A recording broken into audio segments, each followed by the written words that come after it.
معزز ناظرین، السلام علیکم ورحمۃ اللہ وبرکاتہ۔ نحمدہ ونصلی ونسلم علی رسولہ النبی الامین المکین الکریم الحنین رؤوف الرحیم، اما بعد فاعوذ باللہ من الشیطان الرجیم، بسم اللہ الرحمن الرحیم۔ رب اشرح لی صدری ویسر لی امری واحلل عقدۃ من لسانی یفقہوا قولی۔ رب زدنی علما، رب زدنی علما، رب زدنی علما، صدق اللہ العظیم۔ انشاءاللہ الرحمن سورہ قمر کا ترجمہ اور اس کی تفسیر ابھی پیش کروں گا۔ سورہ قمر مکی ہے اور یہ ہجرت سے پہلے نازل ہوئی، اور قرآن کی ترتیب کے اعتبار سے اس کا نمبر 54 ہے، اور اس میں 55 آیات ہیں، 55 آیات ہیں اور 3 رکوع ہیں، یعنی قمر کے معنی ہوتے ہیں چاند۔ اس سورت کے شروع میں اس معجزہ کا ذکر ہے کہ نبی اکرم صلی اللہ علیہ وآلہ وسلم نے اپنی انگلی مبارک کے اشارے سے چاند کے 2 ٹکڑے فرمائے، اور پھر اپنی انگلی مبارک سے پھر دوبارہ انہیں جوڑ بھی دیا تھا۔ تو سورہ قمر کا آغاز ہوتا ہے بسم اللہ الرحمن الرحیم، اللہ کے نام سے شروع جو بڑا مہربان اور نہایت رحم والا ہے۔ پہلی آیت میں ہے کہ قیامت قریب آ گئی، قیامت قریب آ پہنچی، یعنی اس کی نشانی ظاہر ہو گئی، اور چاند 2 ٹکڑوں میں تقسیم ہو گیا، یعنی نبی اکرم صلی اللہ علیہ وآلہ وسلم نے جبل ابی قبیس پر کھڑے ہو کر چاند کی طرف اشارہ کیا، اور جبل ابی قبیس وہ پہاڑ ہے جو جنتی پہاڑ ہے۔ صفا و مروہ سے جب آپ نکلیں گے تو اس مقام کی طرف جہاں پر نبی اکرم صلی اللہ علیہ وسلم کی ولادت ہوئی تھی، ہے نا، جسے آج کل لائبریری بنایا گیا ہے، اور وہ راستہ جو مینا کی طرف جا رہا ہے، جہاں پر رسول اللہ صلی اللہ علیہ وسلم کی ولادت گاہ بھی، اور آپ سیدھے ہاتھ کی طرف، ہے نا، محل دیکھیں گے۔ یہ محل اس قدر بلند کیا گیا ہے کہ خانہ کعبہ، ہے نا، سے بھی اونچا لگتا ہے۔ اور پھر اگلی آیت میں ہے کہ اور اگر وہ کوئی نشانی دیکھیں تو منہ پھیر لیتے ہیں۔ کیا؟ اور اگر وہ کوئی نشانی دیکھیں تو منہ پھیر لیتے ہیں۔ پہلی آیت میں کیا ارشاد ہوا کہ قیامت قریب آ پہنچی اور چاند 2 ٹکڑوں میں تقسیم ہو گیا، پہلی آیت ہے۔ دوسری آیت میں اللہ ارشاد فرماتا ہے اور اگر وہ کوئی نشانی دیکھیں تو منہ پھیر لیتے ہیں، اور وہ کہتے ہیں یہ تو ایک سحر ہے، یہ تو ایک جادو ہے، یعنی انہوں نے یہ کہا کہ یہ تو پرانا چلا آ رہا جادو ہے، اور چاند کے 2 ٹکڑے کرنا ایک جادو ہے، یعنی نظر بندی ہے۔ کسی نے کہا کہ جادوگروں کا جادو، ہے نا، زمین پہ چلتا ہے، آسمان پہ جادوگروں کا جادو نہیں چلتا۔ تو انہوں نے یہ مطالبہ کیا کہ آپ آسمان میں 2 ٹکڑے کر دیں، تو پھر آسمان میں بھی رسول اللہ صلی اللہ علیہ وسلم نے چاند کے 2 حصے کر دیے، 2 ٹکڑے کر دیے۔ لیکن کفار و مشرکین کا یہ طریقہ ہے کہ جب وہ ہار جاتے ہیں تو وہ جھٹلاتے ہیں، لیکن کچھ لوگ ایمان لائے اور کچھ لوگ، ہے نا، وہ کافر اور مشرک رہ گئے اور وہ جھٹلاتے رہے، ابو جہل اور ابو لہب کی طرح۔ تو اور انہوں نے جھٹلا دیا اور وہ اپنی خواہشات کے پیچھے چلے، اور ہر معاملہ قرار پا چکا، اور بے شک ان کے پاس ایسی خبریں آئی ہیں جس میں ایسی باتیں ہیں جو رکنے والے ہیں گناہوں سے، مگر پھر بھی یہ ہدایت کی طرف نہیں آتے۔ یعنی حکمت بالغہ قرآن میں وہ حکمت ہے جو انتہا تک پہنچی ہے۔ جو قرآن حکمت کو حاصل کرے وہ بھی حکمت والا ہو جاتا ہے، مگر، ہے نا، تعصب ضد نے ان کی آنکھوں پر پردہ ڈال دیے، ہے نا۔ قرآن ایک ایسی کتاب ہے کہ جب کوئی اس کی آیت کو سنتا ہے، جب قرآن کو پڑھتا ہے، یعنی جب اگر وہ قرآن کو سمجھ نہیں بھی سکتا، اگر اس کا قرآن کا معنی اگر سمجھ بھی نہیں سکتا، تو صرف جب قرآن کو پڑھا جاتا ہے تو قرآن کو پڑھنے کی وجہ سے جو ہے نا، اس کے دل میں خوف خدا طاری ہو جاتا ہے، اور وہ ہے نا اللہ کے خوف کی وجہ سے، وہ اللہ کے خوف کی وجہ سے اللہ کا خوف اس کے دل میں بیٹھ جاتا ہے، وہ نمازیں اور نیک عمل شروع کر دیتا ہے نا۔ مگر جو جھٹلانے والے ہیں، جو مشرک ہیں، ان کے لیے کیا ہے، وہ اس کے باوجود بھی نہیں جھٹلاتے ہیں، اس کے باوجود بھی جو ہے وہ جھٹلاتے ہیں اور اس سے وہ سبق حاصل نہیں کرتے۔ پھر اگلی آیت میں ہے، پس نصیحت کرنے والوں کی نصیحت کوئی اثر نہیں کرتی، یعنی ڈر سنانے والے انبیاء اور رسولوں کی باتوں سے بھی تم نہیں ڈرتے، بس آپ ان سے اعراض فرما لیجئے۔ یعنی رسول اللہ صلی اللہ علیہ وسلم سے اللہ ارشاد فرماتا ہے کہ قرآن آپ پڑھتے ہیں، آپ اللہ کا ڈر سناتے ہیں، آپ اللہ کی باتوں کو پیش کرتے ہیں، آپ اللہ تعالیٰ کی حمد و ثنا کو، اللہ تعالیٰ کی ربوبیت کا اعلان کرتے ہیں، اللہ کا ڈر سناتے ہیں، جنت اور جہنم کے بارے میں انہیں بتاتے ہیں کہ جنت میں اتنی ساری نعمتیں ہوں گی اور جہنم کی ہولناکیوں کا بھی آپ ذکر کرتے ہیں، مگر اس کے باوجود بھی وہ ہے نا نصیحت نہیں پاتے، تو بس آپ اپنی کوشش کیجئے، تبلیغ کیجئے۔ پھر اگلی آیت میں ہے، بس آپ ان کافروں سے اعراض فرما لیجئے جو ہدایت کی طرف نہیں آتے، یعنی جو ہدایت نہیں حاصل کرنا چاہتے، جو نصیحت نہیں لینا چاہتے، آپ ان سے اعراض کر لیجئے، ہے نا۔ آپ کا کام یہی ہے کہ آپ بس اللہ تعالیٰ کے دین کی تبلیغ کرتے رہیں۔ پھر اگلی آیت میں ہے، وہ دن جس دن بلانے والا بلائے گا، کیا وہ دن جس دن بلانے والا بلائے گا، یعنی ایک ایسی چیز کی طرف جو پہچانی ہوئی نہیں ہے، جسے لوگوں نے اس سے پہلے نہیں دیکھا ہوگا، یعنی وہ قیامت کی ہولناکیاں ہیں۔ جب پہلی سور پھونکی جائے گی تو سب ہلاک ہو جائیں گے، پھر جب دوسری سور پھونکیں گے تو سب زندہ ہو کر بھاگنے لگیں گے، سب زندہ ہو کر بھاگنے لگیں گے۔ پھر اگلی آیت میں ہے، ندامت اور شرمندگی کی وجہ سے آنکھیں جھکی ہوئی ہوں گی اور اپنی قبروں سے نکلیں گے، یعنی وہ لوگ جن لوگوں نے اللہ کے دین کے مطابق زندگی نہیں گزاری، جن لوگوں نے اللہ کی رضا کے لیے، اللہ کی خوشنودی کے لیے زندگی نہیں گزاری، بلکہ شیطانی حرکات میں زندگی گزار دی، ان کے لیے اللہ نے کیا فرمایا کہ ندامت اور شرمندگی کی وجہ سے آنکھیں جھکی ہوئی ہوں گی اور وہ اپنی قبروں سے نکلیں گے۔ پھر اگلی آیت میں ہے، گویا کہ وہ پھیلی ہوئی ٹڈیاں ہیں، کیا؟ گویا کہ وہ پھیلی ہوئی ٹڈیاں ہیں، جیسے کیڑے مکوڑے نکل کر پھیل جاتے ہیں، اس طرح نکل کر ادھر ادھر بھاگیں گے اور میدان محشر میں جمع ہوں گے۔ یعنی جب انسان قبر سے باہر آئے گا تو وہ جس طرح سے کیڑے مکوڑے زمین پہ چاروں طرف سے پھیل جاتے ہیں، بھاگنے لگتے ہیں، اسی طرح سے انسان اپنی قبروں سے نکلتا ہوا دوڑتا حشر کے میدان میں بھاگ جائے گا۔ اور پھر اگلی آیت میں ہے بلانے والے کی طرف لپکتے ہوئے آئیں گے، کیا؟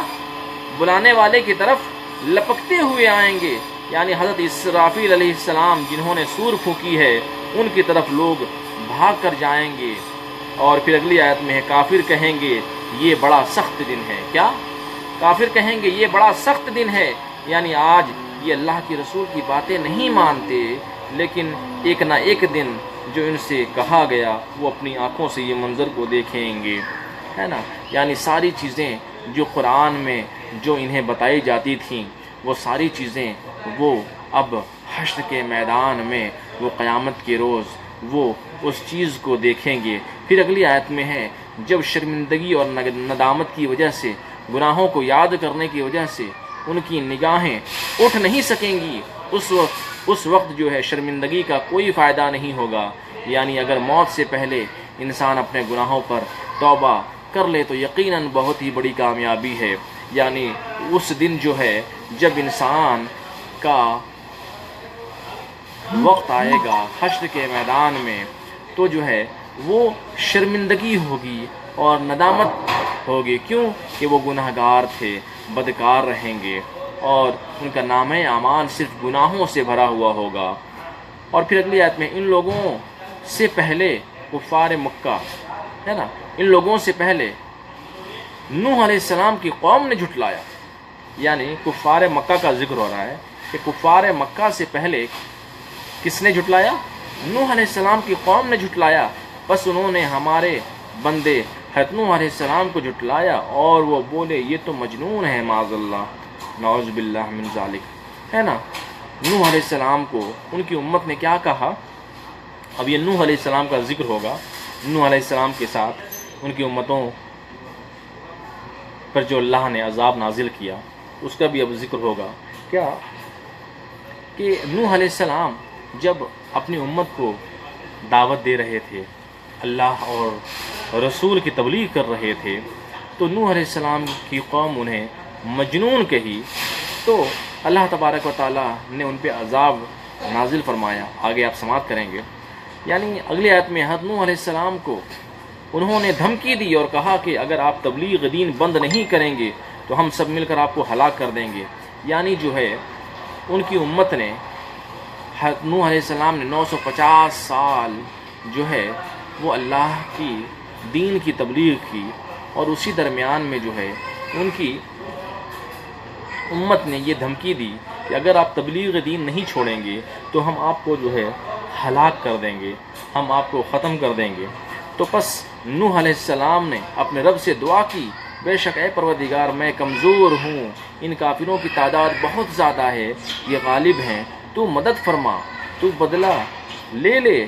اللہ نے ان کی دعا قبول فرمائی اور رب العالمین نے کافروں سے بدلہ لیا اور انہیں عذاب میں گرفتار کیا۔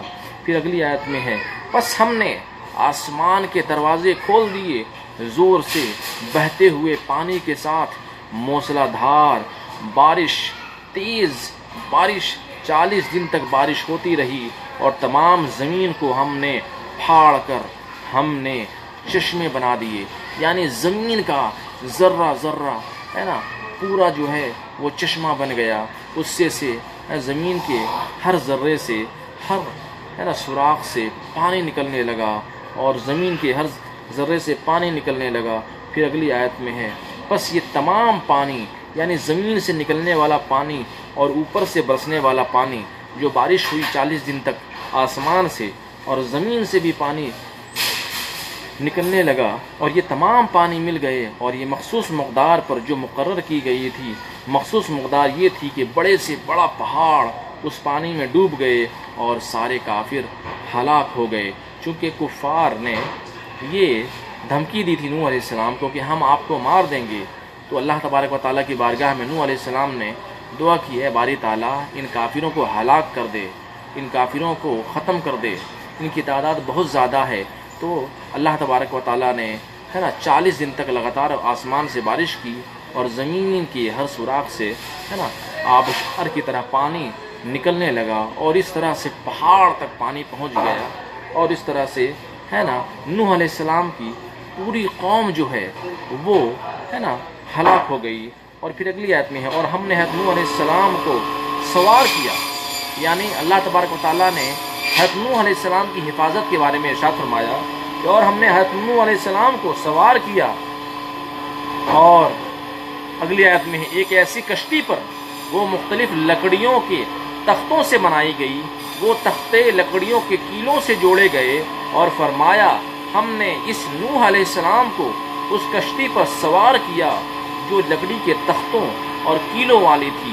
آپ سوچیں اللہ تبارک و تعالیٰ نے ساری بات کو ہو بہو ہے نا جو واقعہ پیش آیا، ان تمام واقعات کے ہر لمحات کو اللہ نے ارشاد فرمایا کہ سارے کافر تو ہلاک ہو گئے، لیکن ہم نے حضرت نوح علیہ السلام کو کیسے بچایا؟ ایک ایسی کشتی پر وہ مختلف لکڑیوں کے تختوں سے بنائی گئی، اور وہ تختے لکڑیوں کے کیلوں سے جوڑے گئے، اور فرمایا ہم نے اس نوح علیہ السلام کو اس کشتی پر سوار کیا جو لکڑی کے تختوں اور کیلوں والی تھی۔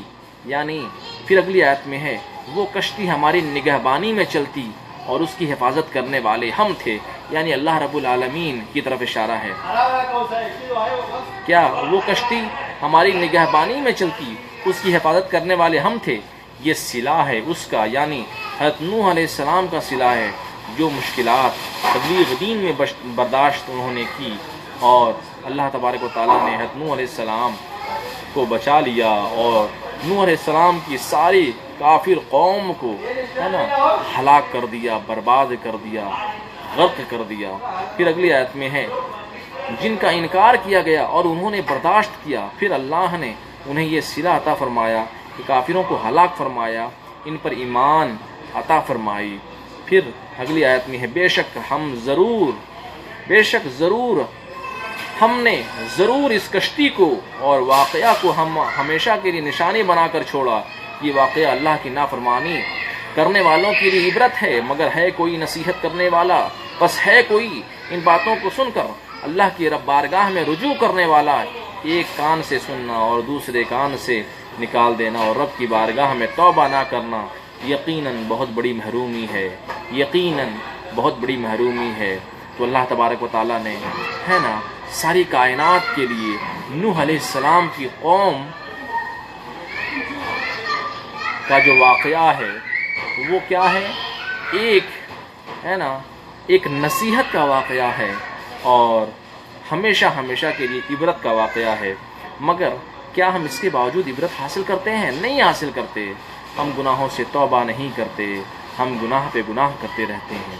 پھر اگلی آیت میں ہے پس کیسا ہوا میرا عذاب اور میرا ڈر سنانا، اور ضرور ہم نے نصیحت حاصل کرنے کے لیے قرآن کو آسان کیا۔ کیا ہم نے قرآن کو آسان کیا؟ پھر پس ہے کوئی نصیحت حاصل کرنے والا؟ یعنی اللہ تبارک و تعالی ہم سے عرض کر رہا ہے، ہم سے سوال کر رہا ہے، ہماری بارگاہ میں ندا دے رہا ہے کہ اے میرے بندوں، ہے کوئی نصیحت کرنے والا؟ ہم نے نصیحت حاصل کرنے کے لیے قرآن کو آسان کیا، بس ہے کوئی نصیحت حاصل کرے؟ پھر اگلی آیت میں ہے قوم عاد کے یعنی حضرت ہود علیہ السلام کے کافروں نے جھٹلایا، بس کیسا ہے میرا عذاب اور میرا ڈر سنانا کہ جس عذاب سے ڈرایا گیا اور وہ عذاب آ گیا۔ عذاب چکھنے والوں سے پوچھو کہ میرا عذاب کیسا ہے نا۔ سوچو اللہ نے کیا فرمایا کہ عذاب چکھنے والوں سے پوچھو کہ میرا عذاب کیسا ہے۔ پھر اگلی آیت میں ہے بے شک ہم نے قوم عاد پر ہوا بھیجی۔ کیا؟ نوح علیہ السلام کو پانی کے ذریعے، نوح علیہ السلام کی قوم کو، نوح علیہ السلام کی امت کو جو کافر تھی، مشرک تھی، اس کو کیسے اللہ تبارک و تعالیٰ نے غرق کیا؟ پانی میں غرق کیا۔ اور قوم عاد کو کس کے ذریعے غرق کیا؟ ہوا کے ذریعے ہلاک کیا۔ بے شک ہم نے قوم عاد پر ہوا بھیجی یعنی آندھی بھیجی، سخت تیز ہے نا، تیز سخت ایسے دن میں ہوا بھیجی جس دن کی نحوست ہمیشہ کے لیے رہی، یعنی اس دن وہ ہلاک ہوئے اور قیامت تک وہ عذاب میں مبتلا رہیں گے۔ یعنی قوم عاد کے لوگوں پر ایسی ہوا چلی تیز کہ وہ اس میں سب اس آندھی میں اڑ گئے، ختم ہو گئے، مر گئے، دھس گئے۔ پھر اگلی آیت میں ہے وہ لوگوں کی زمین پر پٹکتی تھی، وہ لوگوں کو زمین پر پٹکتی تھی، اور قوم عاد کے لوگ کھجور کے تنوں کی طرح لمبے تھے، تو ہوا انہیں پہلے اوپر اٹھاتی پھر زمین پر پٹک مارتی، زمین پر پٹک مارتی اور یہ لوگ مر گئے اور زمین پر ان کی لاشیں بکھرتی گئیں ہے نا۔ پھر اگلی آیت میں ہے گویا کہ وہ کھجور کے تنے سوکھے ہوئے کی طرح زمین پہ بکھیر دیے گئے، یعنی یہ لمبے لمبے لوگ تھے ہے نا، ان کو اللہ تبارک و تعالیٰ نے ہوا میں جو ہے نا اوپر اٹھایا اور اوپر سے زمین پہ پٹکا، پھر اوپر اٹھایا ہوا کے ذریعہ، پھر زمین پہ پٹک کر ان کی موت ہو گئی اور وہ مر گئے۔ اور پھر اگلی آیت میں ہے پس کیسا تھا میرا عذاب اور میرا ڈر سنانا، یہ ان سے پوچھو جن پر عذاب آیا، یعنی تم میرے عذاب کو سمجھ نہیں سکتے، تم میرے عذاب کو ہے نا تم میرے عذاب کی سوچ نہیں سکتے کہ میرا عذاب کیسا سخت ہے۔ بس انہی لوگوں سے پوچھو جن لوگوں نے میرے عذاب کو چکھا ہے، جن لوگوں پر میرا عذاب ہوا ہے۔ پھر اللہ ارشاد فرماتا ہے بے شک ہم نے نصیحت حاصل کرنے کے لیے قرآن کو آسان کیا۔ اب دیکھیں اللہ تبارک و تعالیٰ نے بار بار ارشاد فرمایا کہ پس کیسا تھا میرا عذاب اور میرا ڈر سنانا، یہ ان سے پوچھو جن پر عذاب آیا، پھر اگلی آیت میں بے شک ہم نے نصیحت حاصل کرنے کے لیے قرآن کو آسان کیا، بس ہے کوئی نصیحت حاصل کرنے والا، یعنی قرآن کو اللہ تبارک و تعالیٰ نے بہت آسان فرمایا کہ کوئی بھی قرآن آپ قرآن اٹھا کر لکھیں، انگلش میں، اردو میں، ہے نا، ہندی میں، ہر زبان میں آپ قرآن کو پڑھ سکتے ہیں۔ پھر اللہ فرماتا کیا ہے کہ ہم نے قرآن کو آسان فرمایا، بس ہے کوئی نصیحت حاصل کرنے والا، یعنی جب تم قرآن کو پڑھو گے، جب تم اس کا مطالعہ کرو گے تو اللہ تبارک و تعالیٰ کی ایسی رحمت ہوگی کہ ایک دن تم، ہے نا، نصیحت حاصل کرو گے اور تم نیک بندے بن جاؤ گے۔ پھر اگلی آیت میں ہے قوم سمود نے نبیوں کو، رسولوں کو جھٹلایا جو ڈر سنانے کے لیے آئے تھے۔ کیا؟ قوم سمود نے نبیوں کو، رسولوں کو جھٹلایا جو ڈر سنانے کے لیے آئے تھے، یعنی حضرت صالح علیہ السلام کی قوم اور اس قوم کے وہ لوگ جو کافر تھے وہ بولے۔ پھر اگلی آیت میں ہے کیا ہم سے ایک بشر، یعنی حضرت صالح علیہ السلام، ہے نا، کیا ہم ان کی پیروی کریں جو یہ کہتے ہیں، ہے نا، ہم ان کی باتیں مانیں؟ یعنی صالح علیہ السلام تو ہماری طرح بشر ہیں، ہماری طرح بشر ہیں، ہم بشر کی کیوں پیروی کریں گے؟ معاذ اللہ، یہ کافر ان کی امت یہ کہہ رہی تھی۔ پھر اگلی آیت میں ہے بے شک اگر ہم ان کی باتیں مان لیں گے تو اس وقت ہم ضرور گمراہی میں ہو جائیں گے۔ وہ کہتے تھے، کفار و مشرکین کہتے تھے، کیا؟ بے شک اگر ہم ان کی باتیں مان لیں گے تو اس وقت ہم ضرور گمراہی میں ہو جائیں گے اور پاگل پن میں مبتلا ہو جائیں گے۔ معاذ اللہ، نعوذ باللہ من ذالک۔ نبی پہ ایسی تہمت لگاتے تھے، کیا؟ کہ وہ ہدایت کو گمراہی سمجھتے تھے، ہے نا، ہدایت کو گمراہی سمجھ رہے تھے۔ پھر اگلی آیت میں ہے کیا ہمارے درمیان صرف انہی پر وحی نازل ہوئی، کیا انہی پر ذکر اتارا گیا؟ پھر اگلی آیت میں ہے بلکہ وہ تو ضرور جھوٹے ہیں، معاذ اللہ، یعنی ان کافروں نے ایسا کہا، کس کو؟ حضرت صالح علیہ السلام کو ایسا کہا، معاذ اللہ، کیا کہا؟ بلکہ وہ تو ضرور جھوٹے ہیں، معاذ اللہ، اللہ اکبر، ہے نا، نعوذ باللہ من ذالک۔ تو پھر اگلی آیت میں عنقریب وہ کامل جان لیں گے، کیا؟ عنقریب وہ کامل جان لیں گے کون بڑا جھوٹا ہے اور کون شیخی مارنے والا ہے نا، کون بڑا اور کون چھوٹا ہے اور کون شیخی مارنے والا ہے۔ پھر اگلی آیت میں ہے بے شک ہم نے اونٹنی کو بھیجا۔ اب سوچیں، اللہ اکبر، اللہ کی شان ربوبیت دیکھیے، اللہ کا مقام دیکھیے کہ اونٹنی کے ذریعہ بھی جو ہے ہمیں نصیحت دینے کے لیے ہمیں، ہے نا، اللہ تبارک و تعالی ہماری طرف نصیحت کرتا ہے۔ کیا؟ بے شک ہم نے اونٹنی کو بھیجا جو پہاڑ سے نکلی اور ایک بڑی پہاڑی کی طرف تھی ان کی آزمائش کے لیے، تو ہم نے حضرت صالح علیہ السلام سے فرمایا بس آپ ان کا انتظار کریں، جب ان کی گرفت کی جائے گی، اور صبر کریں اور انہیں خبر دیجئے کہ اس وقت پانی ان کے درمیان تقسیم شدہ ہے۔ پھر اگلی آیت میں ہے حاضر ہوں اس پانی پر جس کی باری ہے نا، بس آپس میں انہوں نے ایک دوسرے کو پکارا، اپنے ساتھیوں کو ان لوگوں نے بلایا، سب جمع ہوئے، بس تیز تلوار لے کر اس کی ٹانگوں کو اور اس کے پہلوؤں کو، ہے نا، اس کے پیروں کو کاٹ دیا۔ کیونکہ یہ اونٹنی بہت اونچی تھی تو ڈائریکٹ ذبح نہیں کر سکتے تھے، اونچی تھی اونٹنی، کافی اونچی تھی تو ڈائریکٹ اس کو ذبح نہیں کر سکتے تھے، تو اس نے ان کی ٹانگیں کاٹی اور پھر وہ گر گئی تو انہوں نے پھر ذبح کر دیا۔ پھر اگلی آیت میں ہے کیسا تھا میرا عذاب، ہے نا، اور میرا ڈر سنانا، میرا ڈر سنانے والے انبیاء اور لوگوں نے ان کے ڈر سنانے پر بھی نصیحت نہ کی، اور جب میرا عذاب آیا تو عذاب کی شدت کیسی تھی یہ پوچھو اس قوم سے جو ہلاک ہوئی۔ پھر اگلی آیت میں ہے کہ حضرت صالح علیہ السلام کی قوم بڑی پلاننگ کرنے والی تھی، یعنی انہوں نے جب یہ دیکھا کہ پچھلی قومیں سیلاب سے ہلاک ہوئیں، پچھلی قومیں زلزلوں سے ہلاک ہوئیں، پچھلی قومیں تیز ہواؤں سے ہلاک ہوئیں، تو انہوں نے اپنے مکانات پہاڑوں میں بنائے اور ان پہاڑوں میں ایسے سوراخ کیے کہ کوئی تیز ہوا، کوئی سیلاب، کوئی طوفان، کوئی آندھی انہیں ہلاک نہ کر سکے گی، جس قدر انہوں نے پلاننگ کی تھی۔ اور یہ اتنا اپنے آپ کو پاورفل سمجھتے تھے، ان پہ جب عذاب آیا تو یہ بہت جلدی ہلاک ہو گئے، یہ بہت جلدی ہلاک ہو گئے۔ اور حضرت جبرائیل علیہ السلام نے ایک آواز دی اور اس آواز سے ان سب کے دل بند ہو گئے جو جہاں تھا وہیں ہلاک ہو گیا۔ تو دیکھیں سورہ قمر میں کس طرح سے حضرت نوح علیہ السلام، حضرت ہود علیہ السلام اور حضرت صالح علیہ السلام کی قوموں کا ذکر کیا گیا کہ اللہ تبارک و تعالیٰ نے ان کی قوم کے جو کافر و مشرک تھے ان کو اللہ تبارک و تعالیٰ نے کس طرح سے ہلاک کیا۔ انشاءاللہ اگلی نشست جو ہے وہ ہم سماعت کریں گے۔